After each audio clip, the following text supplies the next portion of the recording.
vui vẻ, bổ ích và có nhiều ý thú ngày hôm nay. Hy vọng rằng là hơn 200 sinh viên cao 47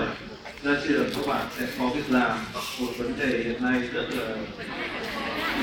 nhiều người quan tâm, không những chỉ sinh viên mà cả khoa, cả nhà trường, kể cả phụ huynh và cả xã hội đều quan tâm đến cái chuyện việc làm của các bạn. Thì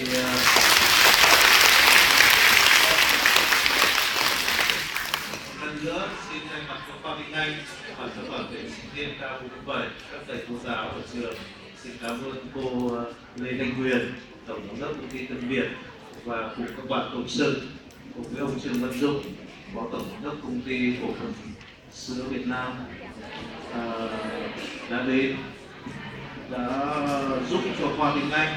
giúp cho sinh viên K47 của khoa có nhiều cái kiến thức, có những cái sự giao lưu tương tác, và hy vọng rằng là trong tương lai sẽ có cái sự gắn kết hơn nữa giữa khoa cùng với các quý công ty. Một lần nữa xin cảm ơn.